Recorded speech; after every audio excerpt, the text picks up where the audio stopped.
Good evening. Welcome to the Livonia Public Schools Board of Education Committee of the Whole meeting of April 27th, 2015. We do welcome our audience, our small audience. Sometimes they're big, sometimes they're small. We're happy to have some tonight. This is a Committee of the Whole meeting. As a brief explanation of the type of meeting this is a meeting where we only have one item on our agenda, but this is a discussion type of a meeting. A vote will not take place on this item tonight. It is for discussion and vetting out questions and answers, and perhaps even further direction to our administration prior to going to a voting meeting. The first item that we will take care of is audience communications. I do not have any blue slips. Do I have any audience members who would like to address the board? Nope. Seeing none tonight, we'll go to our first item on the agenda. That is Building and Site Committee, and we will hear from Mr. Johnson. Thank you, President Burton. We only have one item on the agenda tonight, and that's relocations of programs, and I will turn that over to Dr. Leopold. Thank you very much. I'm going to invite the staff to come up who've been working on this with me, so they can come, and actually I'll do the presentation tonight, but they'll be here to answer any questions that we have. And the items that we want to talk about tonight really go back to what's been our budget planning for some time now. And as you know, we've been working on our budget for next year, and we started earlier than normal this year and started with some very well-received and I think helpful meetings with our community. I had over 300 people that came and shared their feedback with us as it related to what they would like to see us do when it comes to dealing with our budget issues next year. And the message was pretty clear to focus on revenue enhancement and cost savings items as opposed to looking at programs that especially they feel make up the brand of who we are as a school district. And so we've been very busy doing that. As you know, there's a variety of things that we've been working on, such as limited schools of choice, which we implemented about a month ago, and we've talked about looking at some property and cell tower revenue ideas. We'll be able to give you an update on that a little bit later tonight. And then one of the other things that we've been looking at is also our facility use, and are there ways for us to be as efficient as possible with our existing facilities. And so that's what we're really here to talk to you about tonight. I gave you a little heads up about this in our study session several weeks ago to give you some ideas that we had, and at that point in time I shared with you that we wanted to really make sure and explore these a little bit deeper to see if there's anything that we could do that would make some sense in regards to our planning for next year. And so we've done that due diligence. We still actually have a little bit more to do, but we're prepared to give you an update on that tonight and tell you where we're at and talk about next steps. And so if you think about what we want to accomplish tonight, I would highlight that we want to summarize again some of our thoughts in where we want to go, allow you not only to ask questions now, but let us know what kind of information you might need as we move forward. And then just get a general consensus from the board if this particular direction is somewhere where we would want to go. So then after we talk about this, then we can continue to move down that path. If it's something that doesn't make sense to you, certainly we don't want to waste a lot of our time. So we would then bring forward at a future committee meeting more details, provide you an opportunity to have thought about it for a little bit. And then after that, one of two ways that we could look at potentially putting this into action, which would be either a separate vote if you wanted to, or really it could just be part of your budget planning and part of the budget vote. Either way would be suffice, whatever you're most comfortable with. So again, what we want to do tonight is review where we're at, get any ideas of questions that you might need as we move forward, and get a general understanding as if this is something you want us to continue to pursue. So I would start with identifying that there are some programs in our non-K-12 facilities that we've been talking about actually from a program standpoint for some time in regards to where they might be best served. And so when we're looking at some of our preschool programs specifically, and we look over at our Parentville Center, we see a couple of different programs where we've talked on different occasions in the past of where they may be well suited to meet the needs of the kids. And so one example is the GSRP preschool program that we have, the statewide preschool program that we have for students that are at risk that qualify to make sure that they have a preschool experience before they get into school. We've been running the GSRP program for several years in our school district. We find it to be a very successful program. And as we've talked about meeting those kids' needs, one of the things that we've explored in the past is what an advantage it would be to have these kids in their home school. And so, for example, if a good portion of the kids are at one of our elementary schools, those elementary staff, those kindergarten teachers, the principal there, would really like to see those kids if they're already in our program already. They'd love to have them at their facility. They told us that, because then they get to know the kids. And they have that much more of a head start working with those kids when they start kindergarten the following year. And so that's one idea that we've talked about in the past from a program standpoint. And so we could take those GSRP classrooms, and there are 4 of them, and move them over to a couple of our schools. We can't spread them out into any more than 2. But we're looking at a couple of our schools, right now Cleveland and Rosedale, that would be good locations based on the populations of kids in our current GSRP program, where many of those kids, those are their home schools, and they'd have that opportunity to be in their home school prior to them being kindergartners. And so that was one concept. Another concept is the early childhood program that we have at Perrinville, which is a preschool experience for students that have an IEP. They have some kind of disability, and they're getting service for that disability. Typically, these kids are high-functioning students, and these students often will end up, whether it's kindergarten, first or second grade, they'll often end up in our regular general education classrooms. They may be still getting resource room support or whatever, but many of these kids end up in our regular classrooms. And so as we've looked at the students in the ECP program, we've talked in the past from a program standpoint of that it may be an advantage for them to be working with other general education preschool programs, because they're eventually going to be in our general education regular K-12 program. And so we've talked about that advantage, and so one of the ideas with that is to move the ECP program over to our Jackson Center. Because, you know, at our Jackson Center, we have a variety of preschool programs that are currently there, and those are general education preschool programs. They've been successful and have been in place for many, many years.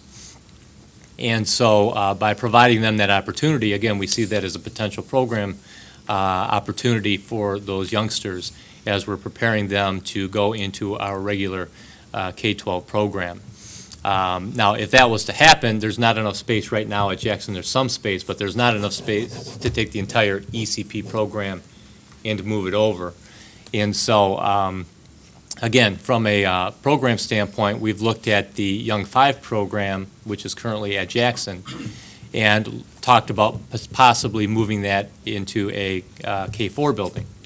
And again, this is something that we've had some conversation on and off about, separate from facility use over some time, because actually what happens right now with our Young 5s program is the principal at Roosevelt oversees the staff there, actually evaluates the teachers, and those teachers in that particular program, because it's our kindergarten curriculum, it's, as you know, the Young 5s program is our half-day kindergarten program where students attend at the request of their parents because they feel they're not quite ready for the regular kindergarten program.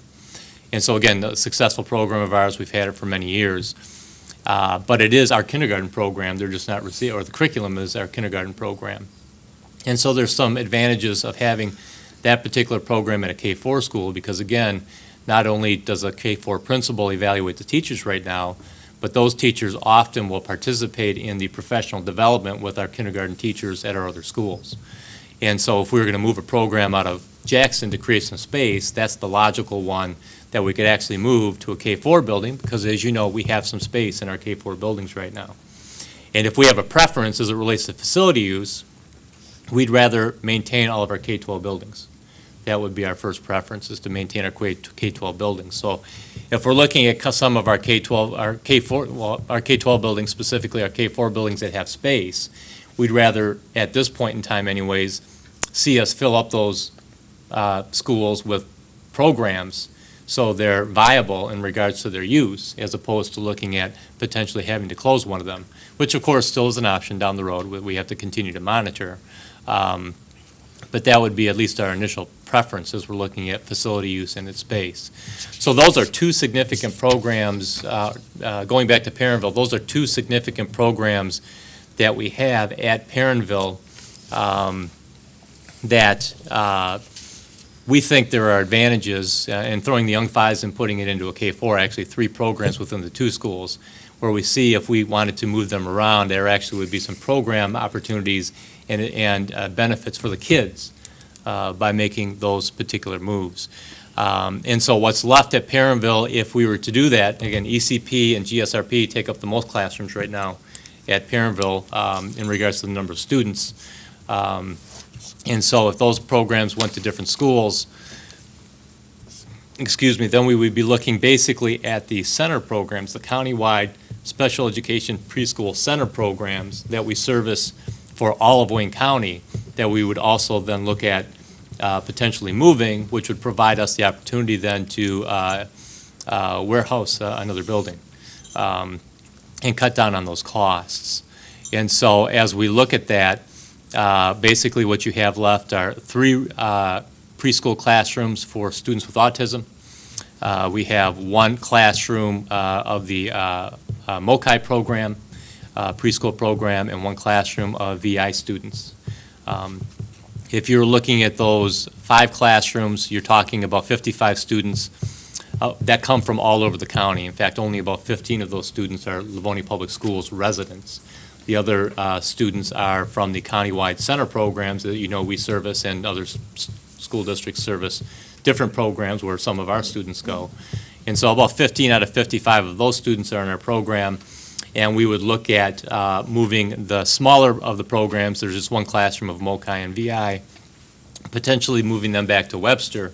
The MOCI program was already there, and so we could do that because they have all the supports already at Webster, because they have the MOCI program K-6 there right now. And so they have all the supports there that could support a couple of countywide center program classrooms. And then the autism program is a little bit larger program. And so when we look at the little bit larger program, we're looking at 2 schools, whether it's the Young Fives program or the autism program, putting them in different schools. And Roosevelt and Randolph are 2 schools where we have quite a bit of space. Roosevelt, primarily because of the size of the school. It's just a very big facility. And so we do have extra classrooms there. And as you know, our Randolph population is down below 300 now. There are about 260 kids. And so it would make sense for us to maintain that as a viable K-4 building by putting some additional programs in there. Separate from that, I'll get into the other piece in a second, but that's the Perrinville piece of this as we're looking at this. So it began with a thought process over the last couple of years from a program standpoint of what makes sense. And now that we're looking at a cost-saving component of this, it comes down to the fact that we may be able to get out of having to pay for the cost of that facility if we're able to move the programs in a smart way into existing buildings. So that's one piece of the puzzle. The other piece I want to focus on is McKinley. And where McKinley is at, it's next to Franklin High School. And basically, the facility right now is used for certain Franklin classrooms. So there are students that participate in certain classes that are actually held at the McKinley School, and that's just north of the Franklin High School. We also house our adult education, adult ed ESL, and our shared time staff at that building. So we have classrooms used for adult education there. We have classrooms used for our daytime and nighttime ESL program. And then we have some space there that's utilized for the shared time leadership. As you know, shared time, our teachers go into the private and parochial schools in the area and provide services. So the kids aren't coming to us, we're going out to the kids. But the administrative overhead staff are housed at McKinley right now. We also have 2 renters in the program. One's a preschool program, and one is actually a private Montessori program for Arabic children. And we've been renting to those particular programs for quite some time. It's just a couple of classrooms apiece for each of those programs. But again, when we were talking about McKinley, and we were looking at McKinley, one issue that's been a challenge for us has been the security issues related to having Franklin kids over in that building. And so in other words, as you know, at our high schools, we only have the front doors open. Every other door is locked at our high schools and across, on those very, very large facilities. And if you looked at Franklin High School, because the kids have to get from the high school back and forth to the McKinley Center, we actually have to leave those back doors open at Franklin and the side doors open at McKinley in order for those students to be able to get back and forth. And so that's been an issue that's been a concern of ours for some time. In addition to that, as we're looking at the renovations, which are coming up this summer, starting at Franklin High School, we also had money set aside for McKinley to do some of the renovations because we have high school programs there. In other words, from a safety standpoint, if we're going to upgrade our public address systems throughout the entire building, we have to do them over at McKinley also because we have kids over there. And so it's been a bit of a supervision issue. In fact, you probably remember at some point in time, Dan Willenberg has talked to us about wanting to put like a tube between the two schools just to provide some additional safety features there. And so as we've looked at McKinley, and again, having some excess space in our other schools, we thought that moving out some of those programs would be a possibility for us. And so as we looked at the high school programs, and right now the programs that are over there are basically the preschool high school programs that we have. We have the career tech classes at our high schools where students can come and learn about being preschool providers. And so we have actual preschool kids that come in, a teacher that's there, and the teacher's working with the students, and they're actually providing preschool services to youngsters in our community through that program. We've had it for several years. We have it at our different high schools. And so that's one of the programs, those types of programs and related classes that are over at McKinley right now. We do have space, as you know, our enrollment's going down at each of our high schools. And so while Franklin's probably got the most stable enrollment in that particular area, we do believe we have room within the high school at Franklin to take those programs back into the main facility, which we think would be a real advantage for us from a safety standpoint and also from a renovation standpoint. What that leaves then is the adult ESL, adult ed, and shared time space. And as we've looked at space across the school district, we looked at our skills center. And you remember at our skills center, which is our special education 18 to 26 program where we provide adults throughout the county. That's a countywide program there. We provide adults throughout the county both living and work skills through that period of time that they're eligible for that service. Again, long-running program in our school district, very successful. But that program has shrunk over the last several years because the county has changed the overall criteria of who qualifies to be in the Skills Center program. And so at one time we had over 300 students in that particular program at that school, and I believe, and Jen, correct me if I'm wrong, I believe we're below 200 students now in that particular program. And so we have space. Now you recall, one of the things that happened when some of the students didn't qualify for that program, we still had to provide support through them through the new LTP program, the Livonia Transition Program, which are only for our kids, but there are kids who have an IEP that no longer qualify for the county program. And so that was, of course, as you remember, that was Jen's gem that she had developed with staff in regards to how to service these kids. And as you know, as we've talked about in the past, the Livonia Transition Program is now going to be housed at the new Schoolcraft site in their new building. They gave us free space over at Schoolcraft, so those students in the Livonia Transition Program can now participate at the college in regards to their classes that they're taking and also have that experience of being over on the college campus. So we're excited about that, but between those two items, we do have space on the second floor now at the Skills Center. We'll have to put a little bit of money into it, but we believe that we can do those renovations and that will create enough space to take care of the ESL, the adult education programs, and house the shared time staff that oversee the program there. So that's our thinking in regards to McKinley.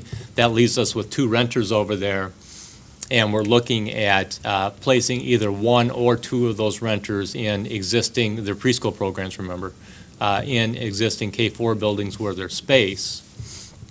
And we're only going to do that where we're comfortable. So if we only are able to obtain or maintain 1 of the 2 renters, that will all be considered when we talk to you about how much the overall savings are in the program. We'll back out whatever rent we potentially could lose. But we wouldn't want to keep the entire building open just to maintain, 1 2-classroom renter. And so that's what we're looking at doing there. By doing that, and by vacating McKinley, as you know, McKinley is next to Franklin High School, which is hands down, not even close, our most landlocked high school.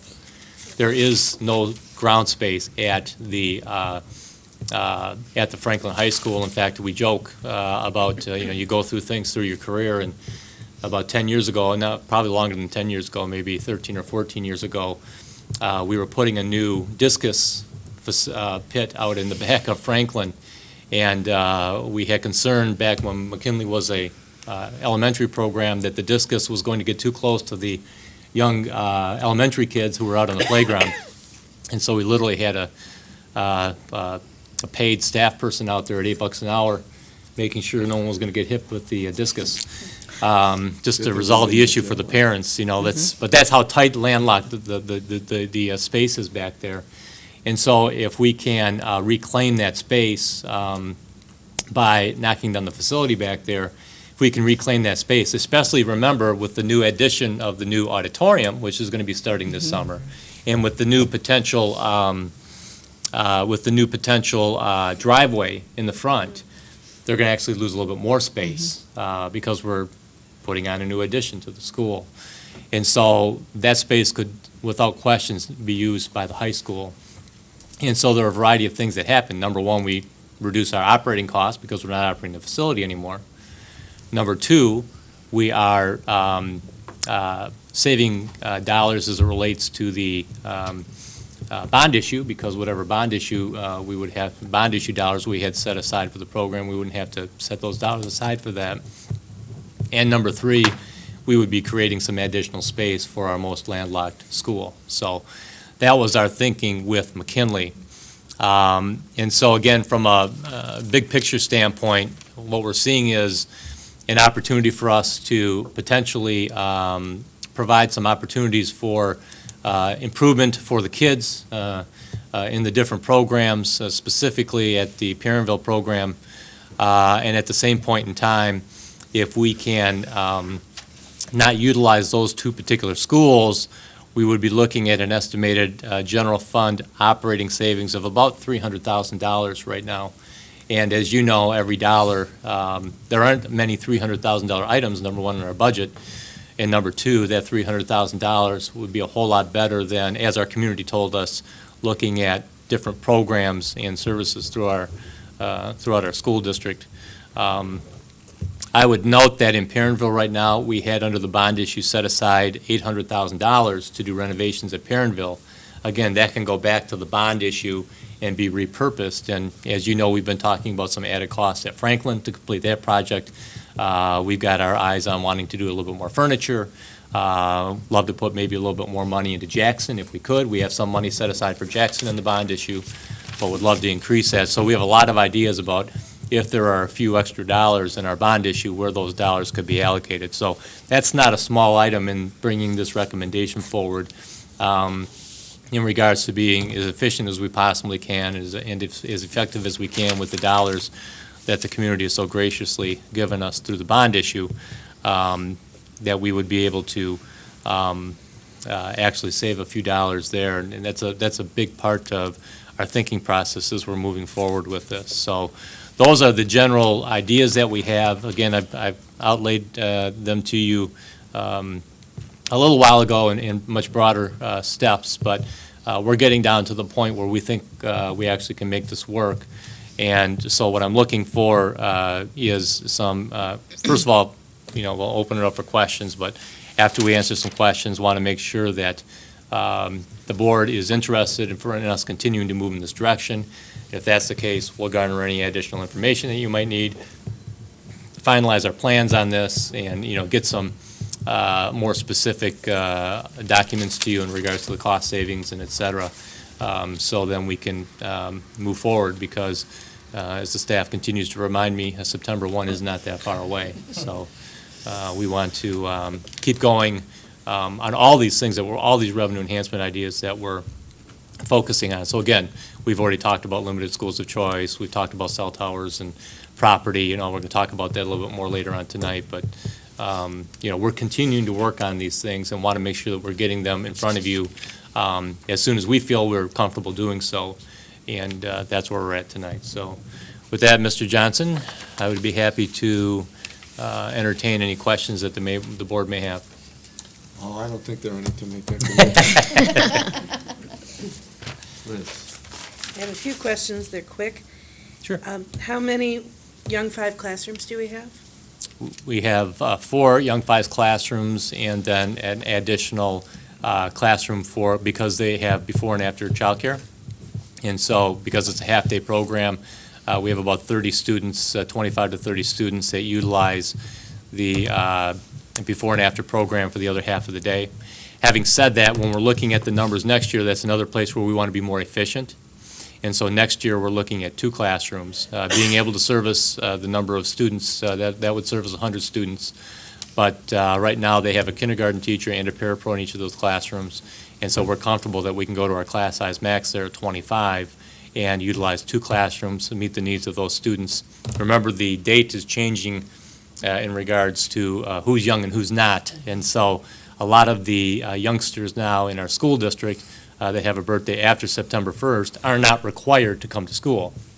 When we started the Young Fives programs, they were all required to come to school. And if they didn't, they went to the Young Fives program. So, because kindergarten technically isn't mandatory. But with that date moving to September 1, we think in the future we'll see the number of people interested in that will potentially go down. But we're looking at 2 classrooms that we need, and then a 3rd classroom, long answer, but a 3rd classroom for the before and after childcare for the other half of the day. And the money saved from McKinley in terms of the bond issue and reconstruction, would that be applicable to the Wayne County Skills Center? Was that even included when we were talking about the bond issue? Are those dollars transferable? Yeah, typically the Skills Center has been renovated through either the sinking fund or it's been renovated through Wayne County, who operates the entire program at the Skills Center right now. So at the time, we did not allocate, I shouldn't say it, we allocated some technology money, I think, but I don't remember if we allocated any facility money. If we did, it was pretty nominal. Yeah. All right. Yep. And So I do want to highlight, though, with that point, Liz, I appreciate you bringing that up, because I want to highlight again that there's going to be some one-time costs with this. We may have to look at a bus loop at one of the schools. We may have to look at some additional parking at the Skills Center. Those can be sinking fund projects, so we can still see those those dollars saved first year in the general fund budget. But we are looking at some costs. We may have to move some of the preschool equipment. We often, at our preschools, we fence off to make sure that the preschool kids are all in the fenced area, so we may have to put some fencing up. There may be a few general fund dollars as it relates to that. If it doesn't qualify for sinking, that will all be in that projection of when we get to $300,000, we'll back off any potential added cost. okay. And one more. How much revenue is realized from the McKinley renters? It's- 25,000 apiece? Yeah, about a little bit more than that, but yeah. Yeah, so 25, 30 apiece. We're thinking that in our initial projections, we were looking at if one of them, if we couldn't meet the needs of both of them, we backed off the potential revenue from one of them, just to be safe. Mr. Sanders. Dr. Leah, but did you happen to mention where the kids in the VI program potentially might go? Yeah, currently that's one classroom. It's a preschool program, one classroom. There's currently 4 students in the classroom. Oh, okay. And there will next year be potentially 6 or 7, Jen? 7 right now. We've got 7 identified for next year, and that will go over to Webster, one classroom. And again, we looked at the VI program and the MOCI program as being one preschool Yeah, okay. special education program, and with the MOCI program at Webster right now, and with the support staff that they have there, they'll have the supports that they need to be able to support a couple extra classrooms. Great, thank you. Yep. What kind of scope of work are we talking about for the Skills Center? Basically, what we're looking at is having to move a couple walls and create what would be a lab, a computer lab up there. And so, Lisa, do you know a little bit more specifically about what that would look Yeah, we like? didn't do any dollars yet, but I did talk to Harry Lau, Administrator of Operations, and he felt it was mostly an in-house job to get the work done, that our maintenance department could handle that. Okay. So that's the plan right now. We get into some more details, we'll let you know if it changes, but. Yeah, so there'll be potentially some one-time costs for some supplies and so on, especially if our staff does it. But we're talking into the thousands, not the tens of thousands when we're doing it in-house. Okay. And you had mentioned McKinley would be demolished. Yeah, that's what makes the most sense. I mean, the property is landlocked back there, and especially, like I said, because the auditorium is an addition at Franklin, they're losing now space in the front of the building. And so it would be a welcome addition to have some additional space in the back of that school for the kids. Would we demolish Perryville as well? Probably more than likely. I mean, we don't see any initial potential use for that. And so, again, as we've looked at both Nankin Mills and with Washington as of recent, the opportunity to potentially redevelop that is a potential benefit for the community in many ways. And so that's more than likely where we would be going down unless we, thought of something that would be a more suitable use for that building. But again, as you know, right now we're looking at, we had money set aside and we were looking to renovate that, and the building will have to have some money put into it at some point in time if we maintain it ourselves. Would rather not do that. And my geography is a little off right now. We have an elementary building that's pretty close to Perryville, correct? Roosevelt? Well, Roosevelt, yeah, it's down on Linden, so, Yeah. the current Perrinville program is east of Middlebelt, Right. between Middlebelt and Inkster on Linden. Yeah. And if you come back, keep on going west, then the Roosevelt School is close to Merriman on Linden. Right. And Roosevelt has got plenty of room, like you said. Yes, Okay. yeah, we have a lot of room at Perrinville. Doesn't Or, I look mean, like we'll Roosevelt. need that building anytime soon then. What's that? It doesn't look like we'll need that space will be, or No. that property would be needed anytime soon. Yeah. No, in fact, we'll still have some space, at our K-4 buildings, even if we make these changes. Okay. Yeah, they'll start to get filled up, though. I mean, it's been an exercise for us to find a good place that would be good for kids for all these different pieces of the puzzle. But, yeah, that's where we think we're at right now. Mrs. McDowell. Thank you, Mr. Johnson. Dr. Leopold, first of all, the $300,000 savings, is that including any potential loss from these two renters? Yes. It is, okay. And then, I guess my question is, as far as the staff and community concerns, what kind of discussions have you had with them? We'll start going out right now. That's what we'll start doing. But we're not going to do it until the board says that this is something that we want to consider. So if this is a bad idea at this table, there's no reason to go to the community and ask them if it's a good idea.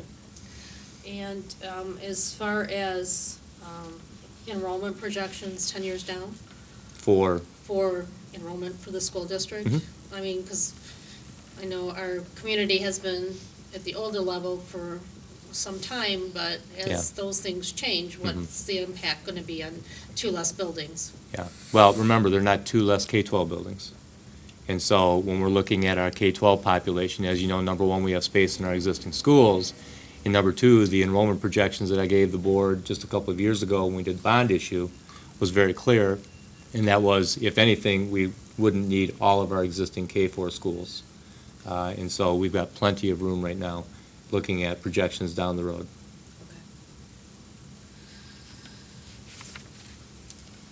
Anything else? If you think of something, we'll come back to it. Oh, okay, okay. How about if we see some concrete numbers before we make a decision? I think that would help me anyway. I mean. Well, let me reiterate the process, and that is we're talking big picture today. I understand. And if big picture, you're interested in us looking at saving potentially $300,000 for next year and maintaining our existing K-4 buildings by doing this, then we'll go ahead and continue to explore it. The next thing that you'll get is a very detailed summary of what the cost savings will be and what the bond savings will be and where the pieces will go. And you will ask for any other added information that you need. We'll get that to you, and then we'll come back, and then you'll talk about it again, and then after that, you'll vote on it. Mrs. Bonnefield. Dr. Leopold, one of the items that I think I would be interested in seeing during our discussions are just a quick summary on each program and the transportation piece, whether it be Livonia school buses, parents are bringing the kids in, how are they getting to the schools?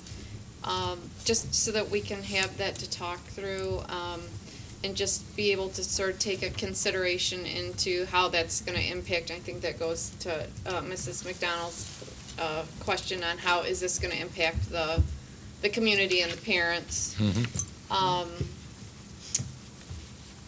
I think you answered one of my questions with the young fives. There's a SAC program that goes along, so they're not. When my kids were in young fives, they were part of the Jackson daycare program, child care, and so, but that's going to be taken care of with the SAC program at the building, so we don't have to worry about that. Okay. Yeah, I just want to reiterate that the programs as they are will all be maintained. Okay. If anything, our hope is that there might be some additional opportunities for the kids Yeah. being in different location. But Yeah. number one, the programs will be maintained. Number two, if they're receiving transportation right now to Parentville, they'll continue to receive To transportation. wherever they're going. But we'll certainly provide the details of how many buses that is, and that's why we talk about, maybe needing a bus loop and et cetera. Yeah, I'm just interested to see Absolutely. what the impact is on. Yep. Just as a point of discussion. Absolutely. Because I'm sure that that's going to be a community concern. One of the reasons I think I really like this is that I think some of the students in our district are going to be able to take advantage of some of the upgraded buildings where some of these, McKinley and the Parentville building really aren't scheduled for any major upgrades, and that those kids will now, if they're in a K-4 building, really be able to enjoy the upgrades to the buildings and the new technology, and I think that's a fantastic opportunity for those kids. So I like it for that reason. And the other reason I like it is I think it keeps our K-4s open. I think there are a couple buildings in our district that are getting very small. And if we can utilize those buildings and keep those community buildings open, I think that's great for the community in those areas and a much better option to shut down some of these extraneous buildings rather than have to move into shutting some of our K-4 buildings down. So I like them I like the proposal for those reasons. And I appreciate you mentioning that because I didn't, and that is, the opportunity for the programs that will go both to Roosevelt and to Randolph. Roosevelt this summer, of course, is being renovated, and Randolph is scheduled for next summer, a year from this summer. Yeah. And so those two schools will be, every single classroom would be completely renovated, and now we'll put them to use. Yeah, So and what a that's a great good point. opportunity for the kids to be able to take part in those excellent upgrades that we're doing to our buildings. President Burton. Okay. Our Young Fives programs, I assume we've been losing some numbers in that Young Five program over the last few years since we've been bumping up, since the state has bumped up the kindergarten start date. Is that correct? Actually, we really have not. They've actually stayed pretty static. Stayed stable. Part Okay, of that is interesting. because they are allowed to utilize the waiver. So if they have a September, October, Okay. November birth date, a developmental kindergarten, which is how the state considers our Young Fives program, Mhm. very similarly to our current kindergarten, a parent can utilize the waiver request. Okay. So we still do actually have students beyond just July and August utilizing Young Fives. Okay. We do have students that could wait until the following year or could choose to enter our kindergarten, depending on their age. But they do use the waiver option. So we've We've maintained approximately the same level for the past few years. Okay. And is that waiver going to be ongoing per state law? I mean, At this it- point, Okay. we've gotten no new legislation that would waive that. Okay, it was not just during the transition period of Correct. the December going down to September period? Okay. It's still in place. Let me see here. And do I understand, Dr. Lepa, correctly, that the Young Fives program and the autism program, you said those will be going to different schools, Roosevelt and Randolph, meaning not that the program itself would be split, but rather that the autism program would go to one school, the Young Fives would go to another? Is that my correct understanding? Correct? Okay, so we're not. Yes. we're They not- need enough space, each of them, that it makes sense for them to fill up space in both buildings. So we've got a significant number of vacant classrooms at both Randolph and Roosevelt. And so those being two components. And again, for us, it made sense to look at the ECP program at Perrinville for those special education preschool students and giving them the opportunity to be with regular education preschool students at McKinley. We see that as a real plus. And so, and again, we saw the Young Fives program as being a real plus in a K-4 building because, as I mentioned, the teachers, not only right now, are evaluated by a K-4 principal, but they also do professional development with kindergarten teachers. And so those were two program improvements by doing that. And so made sense for the Young Fives program to go to one of those two schools that have the significant amount of space. And we'll utilize the other program then for the autism program because while it's only 3 regular classrooms, they need auxiliary classrooms to meet the needs of the students. And so they'll need about 5 classrooms, and that's a pretty significant chunk. We don't have too many schools with 5 classrooms. So. Okay. You mentioned having potentially some difficulty getting both of the renters into the preschool renter at McKinley and the Montessori program at Kinley. Do we still have a preschool program going on at Clay, or has that been moved already? No, that's at Clay. We do. Do we potentially have space in that building if needed to put one of the extra preschool programs in order to maintain? We've looked at that, but right now it's the rent agreement we have for them is that they are leasing the whole property. They are, okay. All right. That was a good idea. Yeah, trying to, yeah. It is a good idea. We've got room all over the place, so I Yeah. mean, little pieces of room, and so Yeah. it looks like we're utilizing it. The $300,000 savings annually, that is taking into account taking down closing both those facilities and taking down both those buildings. Is that Mhm. correct? That's correct. It's not $300,000 per building. Correct. Okay. So we're looking really at, when we're looking at the $300,000 annually and the $800,000 bond for one of those years, that's over $1 million savings. And then for the remaining years, it's $300,000 of savings per year. Correct. Okay. I'm in favor of this proposal as it looks right now for 2 reasons. Number one, it's good for kids.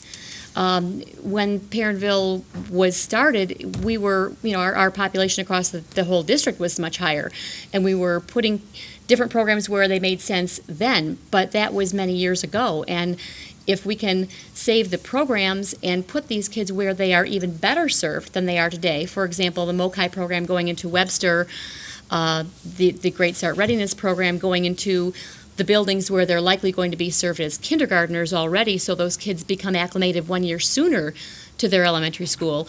Those types of moves, even the dollars aside, those make sense for kids. And for that reason, I'm really in favor of this. Secondly, in listening to our community, they clearly said, and I'm in agreement, that I would rather close a building, in essence bricks and shingles, and save the programs and the services that we provide to our students. And if we can do this by closing a building that is not a K-4 building, it does not involve redistricting our residents who live here, and still save those dollars, I think that this is a wise utilization of our resources at this time. And I just want to highlight that if there's consensus among the board for us to continue to move down this path, one of the things that we will do immediately is begin the conversations with some of the parents in these different programs, particularly Perrinville, because while there's some good places to put some of these programs, in our eyes from an education standpoint, a community's been built there, and it was very unique when we created Perrinville as a preschool center. I remember we were here back in the 90s when we did it, and it served a very good purpose, and there are some advantages in regards to the way that we set it up. So I personally, and I know the staff here are very sensitive in regards to recognizing that, and while we think there's going to be some advantages in regards to the things that we've talked about, we're very sensitive to that. We want to work closely with the parents to lay out what those advantages potentially are, so they can see that. But those programs, especially the countywide programs, countywide programs do move, and they are, we take from kids from a very, very large area in order to, whether it was at Farmington and Ann Arbor Trail, or whether it's at Linden and Inkster, where they're at right now. And one thing that I learned too, when my own children went through a move, when pre-Legacy Initiative, when we closed Marshall and moved to Cass, it was very significant that we needed to recognize that there is a sadness in closing a building. Sure. And we need to allow folks time to grieve that and time to be sad about that. Yeah. Yes, the benefits are there. The benefits will come, but we just learned through that whole process, and I think we passed that on when we had to close several buildings a couple of years later, that we do need to recognize that it even though it's beneficial in the long haul, it's not without its difficulties for families and for staff as the process goes through. Yeah, absolutely. Now, McKinley, marching band might be stomping on the ceiling and bringing it down Some themselves folks before we will get the be wrecking happy, ball out yes, there. But certainly for Perrinville, because we created that out there, and it did serve a good purpose, even though we've been talking on and off about different opportunities for kids in those programs over the last few years, separate from a facility standpoint. Mrs. Laura. Thank you.